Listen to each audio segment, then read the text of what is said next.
নেই কেহ নেই আল্লাহ ছাড়া, অতল সীম যার করুণা ধারা। আসসালামু আলাইকুম ওয়া রাহমাতুল্লাহ।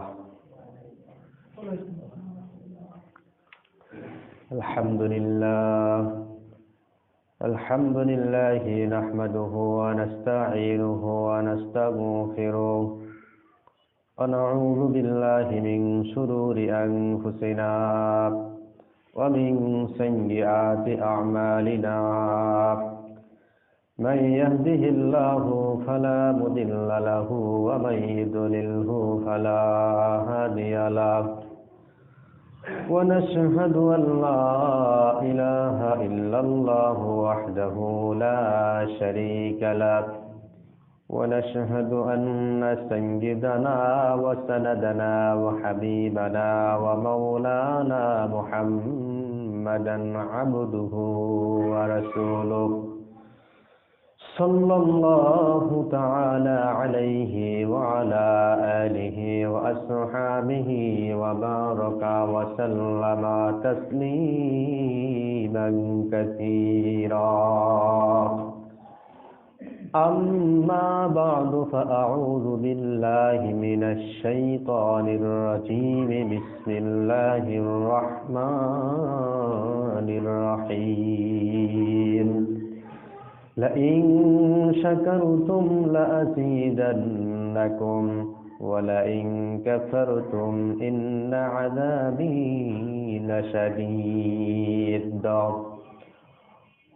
وقال رسول الله صلى الله عليه وسلم من ولد له ولد فليحسن اسمه وأدبه فإذا بلغ فليصبجه فإن بلغ ولم يصبجه فأصاب إثما فإنما إثمه على أبيه أو كما قال عليه الصلاة والسلام.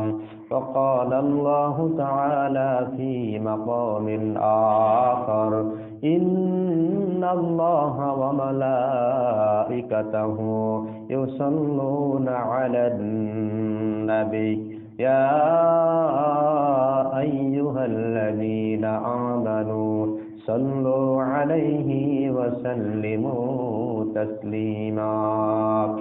اللهم صل على محمد وعلى آل محمد كما صليت على إبراهيم وعلى آل إبراهيم إنك حميد مجيد.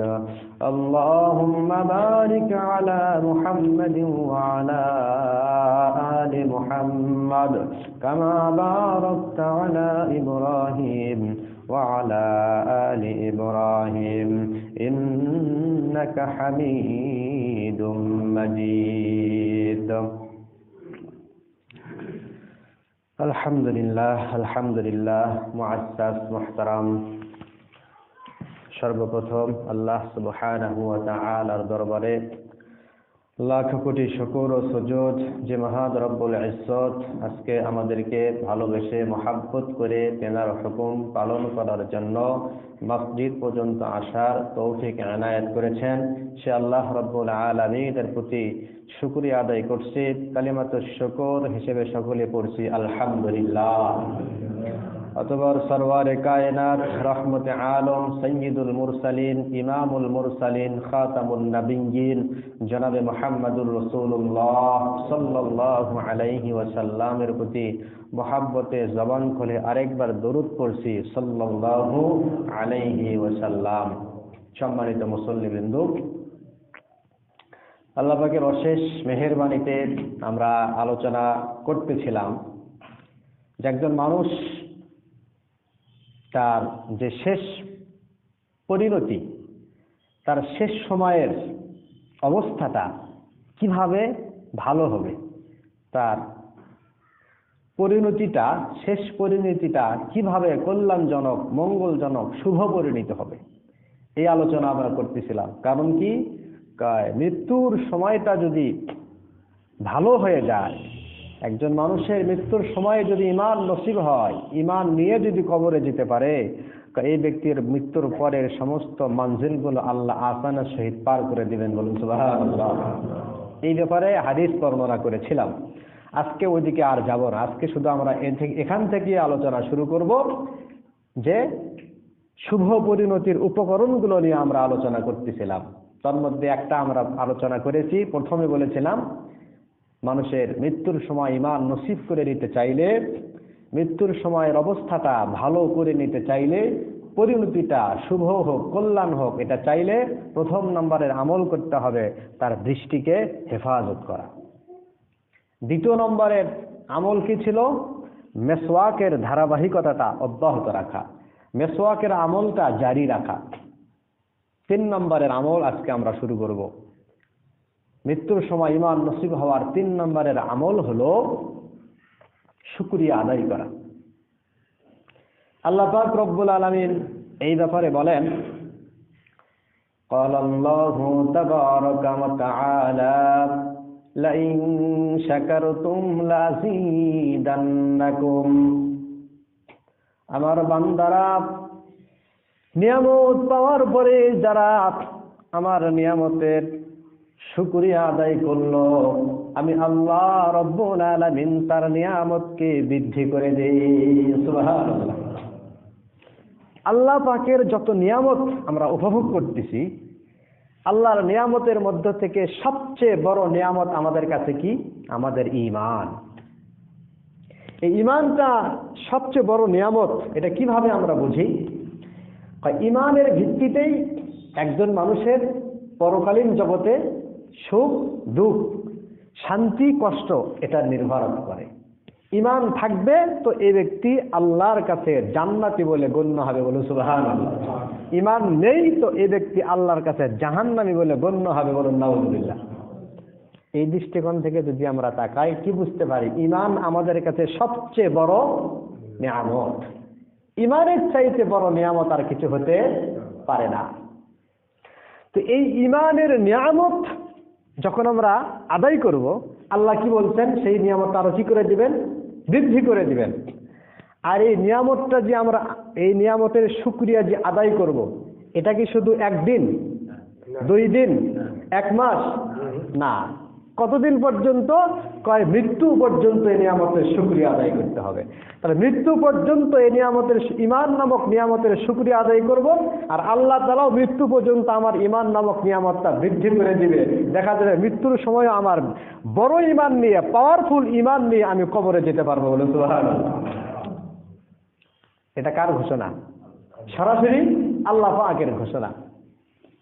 তবে এখন আমাদের দেখতে হবে এই ঈমান নামক নিয়ামতের শুকরিয়া আমরা কিভাবে আদায় করব, এটা তো বুঝতে হবে।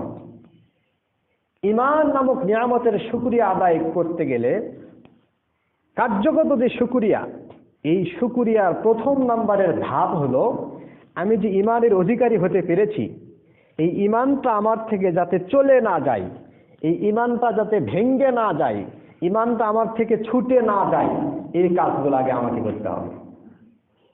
আমরা মসজিদে চলে আসছি, সকলে ওযু করে আসছি। তো ওযু ভঙ্গের কিছু কি আছে?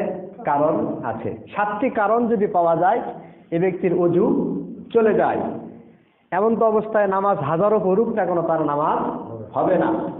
তো এই ওযু ভঙ্গের যে রকম কারণ আছে, মানুষের ঈমান, এই ঈমান ভঙ্গেরও কিছু কারণ আছে। যে এই কাজ করলে ওযু ভেঙে যায়, ঠিক ওই রকমই ঈমান ভঙ্গের কিছু কাজ আছে, এই কাজগুলো ঈমান ভেঙে যায়। সেই ঈমান ভঙ্গের কারণগুলো থেকে প্রথমে একজন মানুষকে বাঁচতে হবে। এটা হলো ঈমান নামক নিয়ামতের শুকরিয়া আদায় করার প্রথম ধাপ।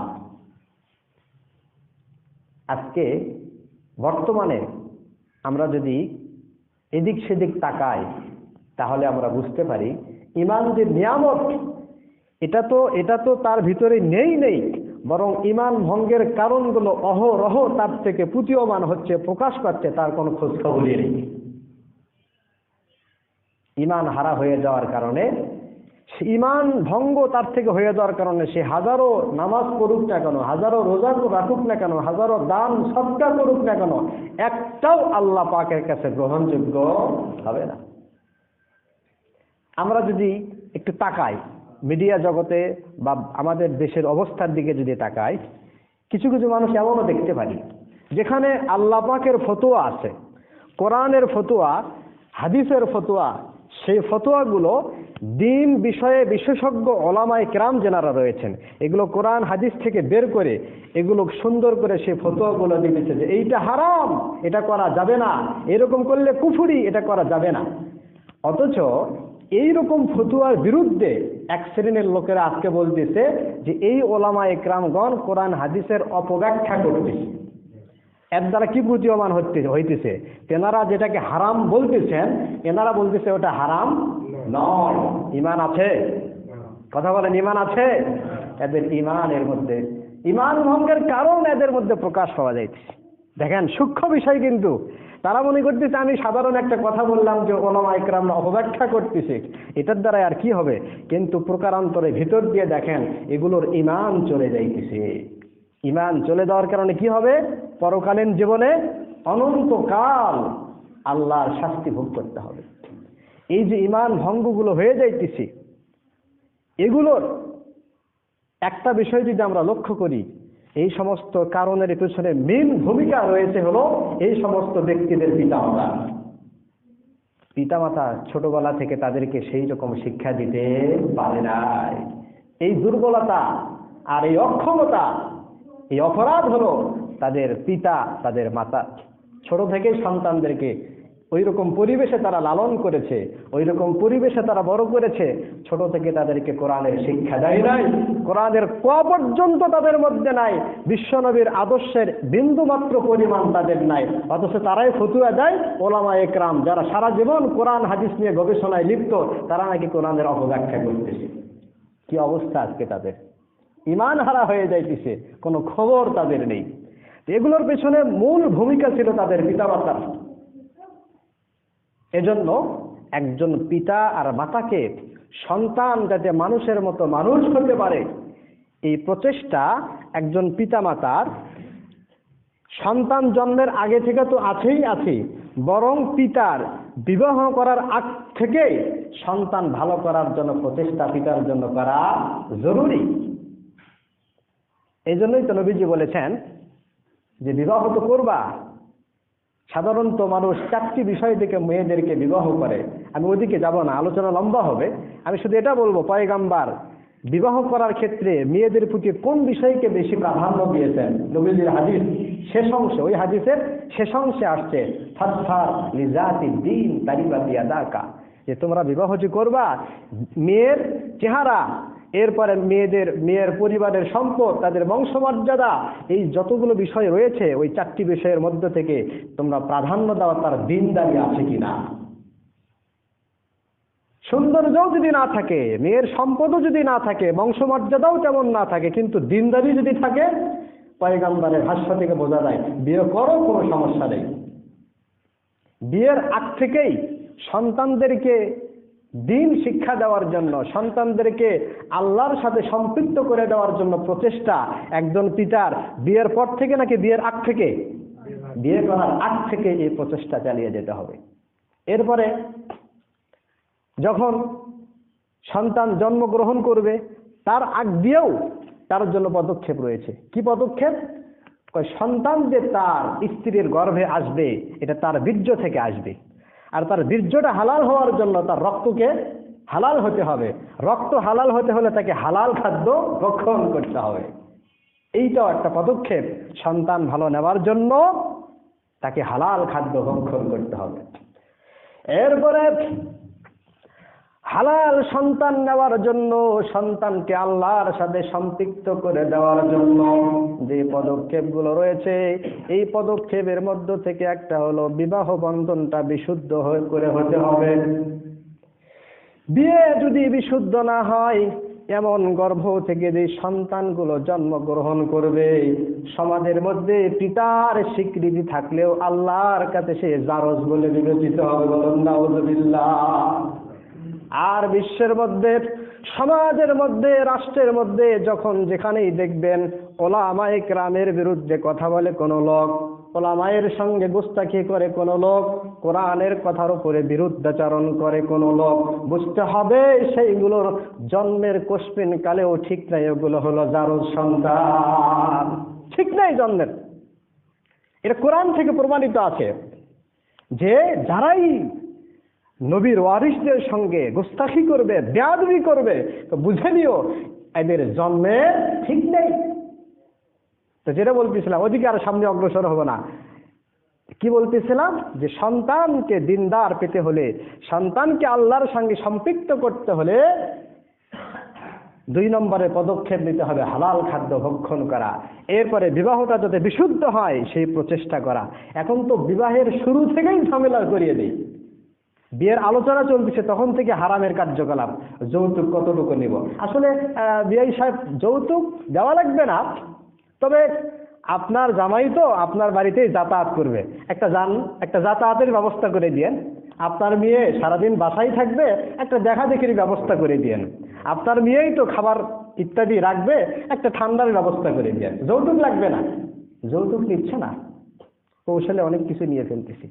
তো বিয়ের শুরু থেকে হারাম যারা শুরু করতেছে, এদের দ্বারা আবার কেমনে নেককার সন্তান জন্মগ্রহণ করবে? তো যেটা বলতেছিলাম, এই পদক্ষেপ নিতে হবে বিয়ের আগ থেকেই। এরপরে সন্তানকে নাস্তিক্যবাদ থেকে বাঁচাতে হলে এরপরের পদক্ষেপ হলো, যখন জন্মগ্রহণ করবে তখন তার ডান কানে আজান আর বাম কানে ইকামতের শব্দগুলো প্রবেশ করে দিতে হবে। এর দ্বারা কি হবে? সন্তান যেদিন এই দুনিয়ার মধ্যে পদার্পণ করবে, দুনিয়ার জগতের মধ্যে তার আবির্ভাব ঘটবে, সন্তান দুনিয়ায় আসার সঙ্গে সঙ্গে জানতে পারবে আমার সৃষ্টিকর্তা তিনি হলো এক, সবচেয়ে ক্ষমতার অধিকারী হলো আমার আল্লাহ। ইবাদত করার ক্ষেত্রে শুধুমাত্র তারও ইবাদত করতে হবে, আল্লাহ ছাড়া কাউর ইবাদত করা যাবে না। এরপরে আজানের শব্দের মধ্যে বলা আছে আশহাদু আন্না মুহাম্মাদার রাসূলুল্লাহ, মুহাম্মদ সাল্লাল্লাহু আলাইহি ওয়াসাল্লাম তিনি আল্লাহর রাসূল, তেনার আনিত আদর্শকে আমাদের জীবনে বাস্তবায়ন করতে হবে। এরপরে আজানের শব্দের মধ্যে রয়েছে হাইয়া আলাস সালাহ, তোমরা নামাজের দিকে চলে আসো, হাইয়া আলাল ফালাহ, কল্যাণের দিকে তোমরা চলে আসো। সন্তান যখন মায়ের পেট থেকে দুনিয়ার জীবনে পদার্পণ করবে, দুনিয়ায় আসিয়া এমন মহান বাক্যগুলো যখন তার কানের মধ্যে পড়বে, ওই সন্তান কখনো নাস্তিক্যবাদ লালন করতে পারবে না। কারণ সন্তানের কানে আজান ও ইকামতের শব্দগুলো যে প্রবেশ করে দেওয়ার কথা, এগুলো কি সাধারণ মানুষের কথা নাকি আল্লাহর পক্ষ থেকে কথা? আল্লাহর পক্ষ থেকে, নবী জানিয়ে দিয়েছেন। তাহলে যিনি আজান ইকামতের শব্দগুলো বলে দেওয়ার কথা জানিয়েছেন, উনিও ওই আজান ইকামতের শব্দগুলো বুঝিয়ে দেওয়ার জন্য তিনি যথেষ্ট। সুবহানাল্লাহ। আমরা মনে করি ছোট বাচ্চা, সে আজানের শব্দের কি অর্থ বুঝবে? আল্লাহু আকবার বলতেছে, কি বুঝবে? আশহাদু আল্লা ইলাহা ইল্লাল্লাহ বলতেছে, সে কি বলবে? ও আশহাদু আন্না মুহাম্মাদুর রাসূলুল্লাহ বলতেছে, সে কি বুঝবে? ভাইজান, যিনি জানিয়ে দেওয়ার কথা বলেছেন, বুঝিয়ে দেওয়ার মালিক তিনি। এইটাও তাহলে বুঝবেন, যারা ইসলামের বিরোধিতা করে, ইসলামের বিধানের বিরোধিতা করে, জন্মের পরে আজান ইকামতের কথা তো দূরে থাক, আজান ইকামতের ধারে কাছেও তারা যায় নাই। তাদের কর্মের দ্বারা এটাই প্রতীয়মান হয়। এটা অনেকে একটা জিনিস এখানে ভুল বোঝে, সে কথাটা একটু বলেই সামনের দিকে অগ্রসর হই। অনেকে মনে করে শুধুমাত্র ছেলে সন্তান হলে মনে হয় আজান দিতে হয়, মেয়ের বেলায় মনে হয় দেওয়া লাগে না। এটা ভুল কথা। আজান, ডান কানে আজানের শব্দগুলো প্রবেশ করে দেওয়া আর বাম কানে ইকামতের শব্দগুলো প্রবেশ করে দেওয়া, এটা যে সুন্নাত, এটা মেয়ের ক্ষেত্রেও ছেলের ক্ষেত্রেও। এ কথা বলার সুযোগ নাই, শুধু ছেলের ক্ষেত্রে মেয়ের ক্ষেত্রে নয়। এটা একটা ভুল বুঝ। আরেকটা বিষয়, অনেকে মনে করে যে আজান যেরকম ভাবে মসজিদে দেয় কান ধরিয়ে ওই রকম ভাবেই দিতে হবে, ওই রকম দেওয়ার লোক পাইতেছে না, এই জন্য অনেকে আজান দেয় না। না, অবনতি জরুরি না, বরং তার ডান কানের মধ্যে আজানের শব্দগুলো প্রবেশ করে দেওয়া আর বাম কানে ইকামতের শব্দগুলো প্রবেশ করে দিলেই এই সুন্নাত আদায় হয়ে যাবে। বলুন সুবহানাল্লাহ। সামনে অগ্রসর হই। তাহলে বলতেছিলাম সন্তানকে দিনদার বানাতে চাইলে একটা পদক্ষেপ হলো জন্মগ্রহণের পরপরই তার ডান কানে আযান আর বাম কানে ইকামতের শব্দগুলো শুনিয়ে দেওয়া। এরপরে দুনিয়ায় আসলো, এখন আসার পরে আর কার্যক্রম কি শুরু? 7ম দিন এসে গেল, সন্তানের জন্য সুন্দর অর্থবহ নামের ব্যবস্থা করা। নাম রাখতেছি বর্তমানে, কিন্তু সকলে প্রতিযোগিতা থাকে যে আমার নামটা একটু আনকমন হতে হবে, এমন নাম হতে হবে 2-4-10 গ্রামের মধ্যে যেন নাম না থাকে। কিন্তু এই প্রতিযোগিতা নাই, এমন নাম রাখবো যেই নামটা শরীয়তে সুন্দর অর্থবহ হয়, এরকম প্রতিযোগিতা নাই। শুরুতেই তো আমরা ভুল করে বসি, এমন নাম রাখি, নাম হয় বাংলা নাম, ইংরেজি নাম, বিধর্মীদের সঙ্গে মিল দেখিয়া নাম, নায়ক নায়িকাদের সঙ্গে মিল রাখিয়া নাম, খেলোয়াড়দের সঙ্গে মিল রাখিয়া নাম, এমন এমন নাম রাখি যে নামগুলোর অর্থ ডিকশনারিতে খুঁজলেও পাওয়া যায় না। আমি মাদ্রাসায় শিক্ষকতা করি, আমি দেখি অনেক ছেলে আসে, অনেক সময় ভর্তির দায়িত্বের কিছু কাজ থাকে, তো নাম তো শুনতে হয়, তার নাম, পিতার নাম, মাতার নাম, এত নাম শুনিয়া আমি ডিকশনারিতে খোঁজাখুঁজি করি, ডিকশনারিতে খুঁজেও এর নামের অর্থ পাওয়া যায় না। পরে বাধ্য হয়ে বলি যে বাজান তোমার নামটা ঠিক না, তখন নিজেকে আমার নাম রাখতে হয়। এইটা হলো পিতামাতার একটা অপারগতা, অক্ষমতা। সুন্দর নাম রাখতে হবে। যদি কোনো পিতা আমাকে এমন হয় যে সে পাইতেছে না, আপনি একজন আলেমের শরণাপন্ন হন, সুন্দর অর্থবহ নামের ব্যবস্থা আপনি করে নেন। নাম সুন্দর যদি না রাখতে পারি, নামটা যদি খারাপ হয়, নামের অর্থটা যদি ভালো না হয়, তাহলে ওই নামের প্রতিক্রিয়াও তার মধ্যে পড়ার সম্ভাবনা রয়ে যায়। হযরত আমিরুল মুমিনিন ওমরে ফারুক রাদিয়াল্লাহু তাআলা আনহু খেলাফতের মসনদে বসা। ওই সময়ে একজন ব্যক্তি, তার ছেলে তার অবাধ্য, তার অধিকার আদায় করে না, কথা শোনে না, তাকে মান্য করে না। তো তিনি মনে করলেন যে আমিরুল মুমিনিন হযরত ওমরে ফারুক রাদিয়াল্লাহু তাআলা আনহু, তিনি তো কড়া মানুষ, রাগী মানুষ, তেনার কাছে বাচ্চাদের একটু নিয়ে যাই, একটু নালিশ করি, হয়তো বা তেনার ধমক পেয়ে আমার ছেলেটা শুধরিয়ে যাবে, ভালো হয়ে যাবে। এই আশা নিয়ে আমিরুল মুমিনিন ওমরে ফারুক রাদিয়াল্লাহু তাআলা আনহুর দরবারে আসছে। আসিয়া বলতেছেন, আমিরুল মুমিনিন, আমার এই ছেলে আমার অধিকার আদায় করে না, আমাকে মান্য করে না, আমার অবাধ্য। ওমরে ফারুক রাদিয়াল্লাহু তাআলা আনহু, যদিও তিনি কড়া মানুষ, কিন্তু বিচার করার ক্ষেত্রে তিনি ইনসাফ ছাড়া অন্য কিছু করতে পারেন না। আর বিচারের ক্ষেত্রে ইনসাফ হলো, একজনে একটা মামলা দিয়ে দিল আর আমি লিখিয়ে সেটার বিচার করে নিলাম, এইটা বিচার না। সঠিক তদন্ত করে বিচার করার নামই হলো ইনসাফ। আমিরুল মুমিনিন ওমরে ফারুক রাদিয়াল্লাহু তাআলা আনহু তখন এক পক্ষ থেকে না শুনিয়া, শুধু এক পক্ষের উপর ভিত্তি করিয়ে বিচার না করে দ্বিতীয় পক্ষ থেকেও তিনি শুনলেন। বাচ্চাকে ডাকলেন, এই বাচ্চা, তোমার পিতা যে কথাটা বলেছে এটা কি ঠিক? তুমি নাকি তার অধিকার আদায় করো না? সন্তান বলতেছে, আমিরুল মুমিনিন, সন্তানের কাছে পিতামাতার অধিকার আছে, পাওনা আছে, ঠিক, কিন্তু পিতামাতার কাছে কি সন্তানের কোনো পাওনা আছে? ওমরে ফারুক রাদিয়াল্লাহু তাআলা আনহু বললেন, হ্যাঁ আছে তো। সন্তানের পিতামাতার কাছেও সন্তানের পাওনা আছে। সে পাওনাগুলো কি? ওমরে ফারুক রাদিয়াল্লাহু তাআলা আনহু একজন সন্তান পিতার থেকে যে অধিকারগুলো পায়, সেই অধিকারের মধ্যে থেকে মৌলিক 3টা অধিকারের কথা বলেছিলেন। 1 নম্বরে বলেছিলেন, সন্তানের জন্য পিতার একটা মৌলিক দায়িত্ব হলো তার জন্য একটা দিনদার, নেককার, পরহেজগার মায়ের ব্যবস্থা করা।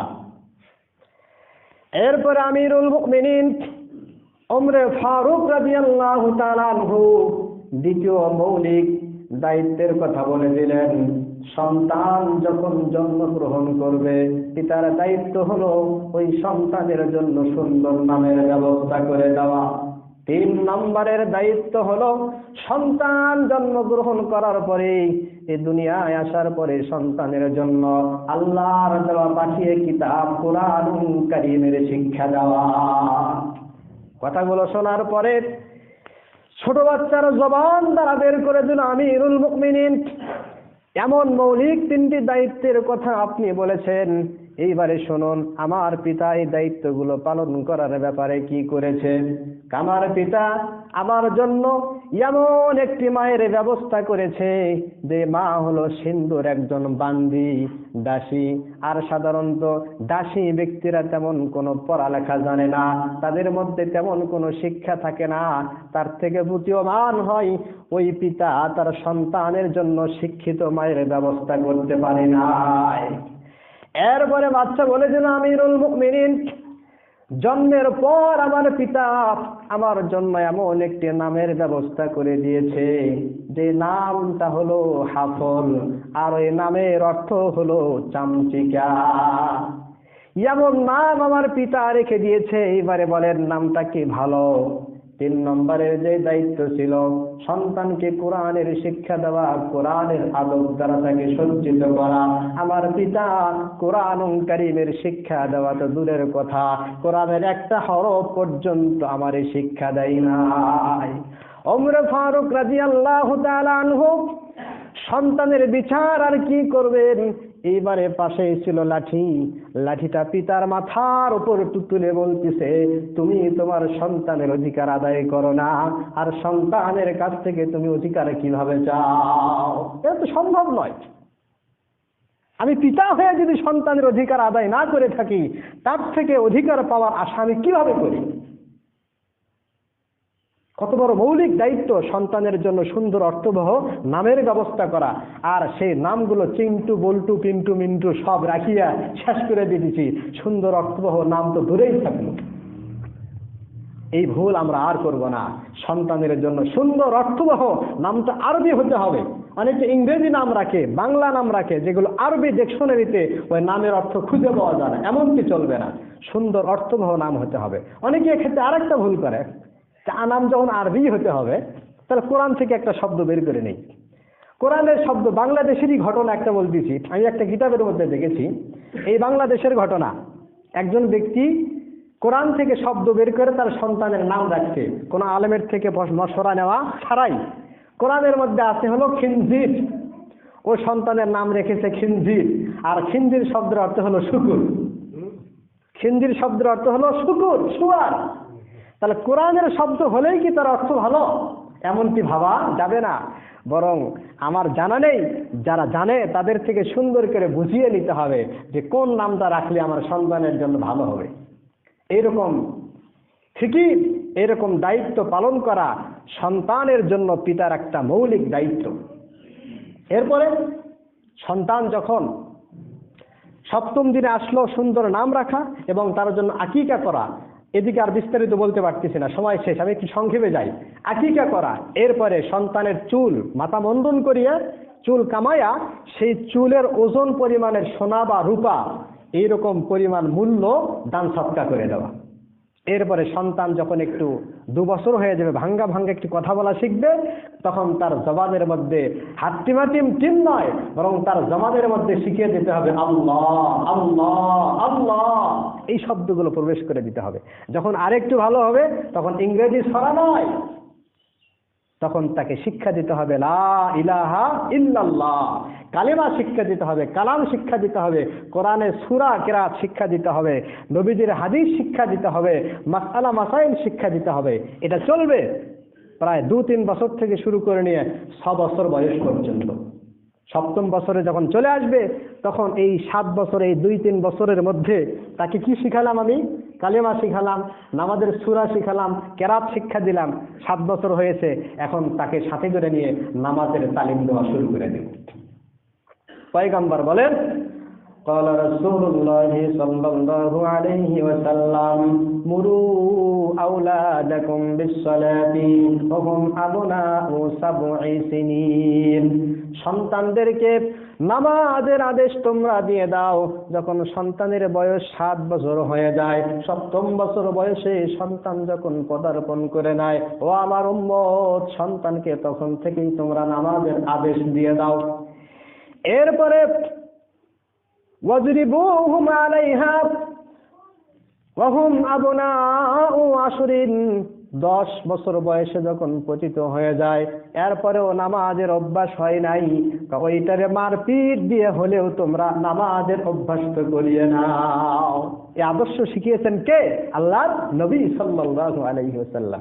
আর আজকে তো সন্তানকে নামাজের আদেশ করবে কিভাবে? পিতামাতাই যে নামাজ পড়ে না, এই হলো বর্তমানের অবস্থা। কিভাবে সে সন্তানকে নামাজের আদেশ করবে? অথচ পয়গম্বর বলতেছেন, তোমার সন্তানকে দিনদার বানাতে চাও, তোমার সন্তানকে তোমার কন্ট্রোলে রাখতে চাও, 7 বছর বয়স থেকে নামাজের অভ্যাস তো করিয়ে নাও। এরপরে সন্তান নামাজি হয়ে গেল, যখন সে যৌবনে পদার্পণ করবে তখন দিনদার